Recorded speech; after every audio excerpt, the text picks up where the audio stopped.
तो नमस्ते, प्रणाम, जय श्री राम जी। आप सबके स्वागत करती हूँ दोस्तों अपना यूट्यूब चैनल में। तो आज मैं बहुत ही प्यारा देवी मैया गीत भजन लेकर आई हूँ। आप लोग जरूर सुनिएगा, शुरू से लेकर अंत तक सुनिएगा। आप लोग को अच्छा लगेगा तो छोटा सा प्यारा सा कमेंट करके बताइएगा। बोलिए दुर्गा मैया की जय। तो चलिए मैं शुरू करने जा रही हूँ अपना गीत। कौवन मैया चुनरी ओढ़स, कौवन मैया पियरी हो, कौवन हो मैया ना करस सोरा हो सिंगरवा होय, कौवन हो मैया ना करस सोरा हो सिंगरवा होय, कौवन हो मैया ना। दुर्गा मैया चुनरी ओढ़स, काली मैया पियरी हो, शीतल हो मैया ना करस सोरा हो सिंगरवा हो, शीतली हो मैया ना करस सोरा हो सिंगरवा हो, शीतली हो मैया ना। कौवन मैया शेर चढ़स, कौवन मैया हथिया हो, कौवन हो मैया ना करस गदहा की सवरिया हो, कौवन हो मैया ना करस गदहा की सवरिया हो, कौवन हो मैया ना।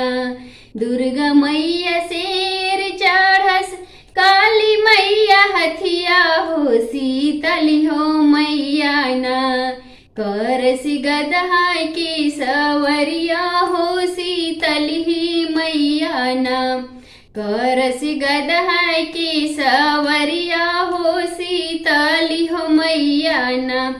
कौवन मैया त्रिशूल लिहली, कौवन मैया खापर हो, कौवन हो मैया ना लिहली जोड़ा नारियलवा हो, कौवन हो मैया ना लिहली जोड़ा नारियलवा हो, कौवन हो मैया ना।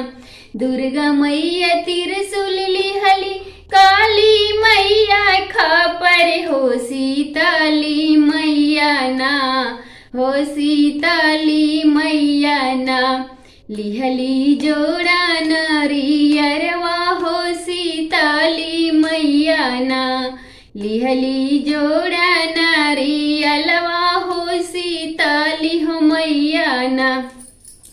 कौवन मैया गोरी बाड़ी, कौवन मैया करिया हो, कौवन मैया ना हो, कौवन मैया ना उजे अंगवा के पतरी हो, कौवन हो मैया ना उजे अंगवा के पतरी हो, कौवन हो मैया ना। दुर्गा मैया गोरी बाड़ी, काली मैया करिया हो, शीतली मैया ना हो, शीतली मैया ना उजे अंगवा के पतरी हो, शीतली मैया ना बाड़ी अंगवा के पतरी हो, शीतली मैया ना।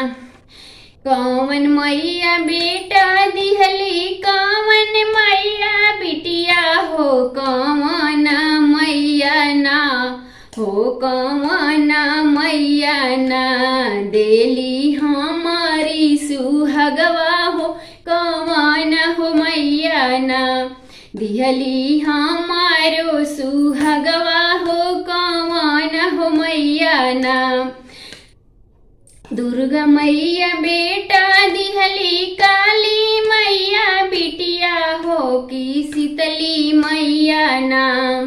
दुर्गा मैया बेटा दिहली, काली मैया बिटिया हो, शीतली मैया हो, शीतली मैया हो दिहली हमारी सुहगवा हो, शीतली मैया हो दिहली हमारी सुहगवा हो, शीतली मैया हो। कौवन मैया चुनरी ओढ़स, कौवन मैया पियरी हो, कौवन मैया हो करस सोरा हो सिंगर हो।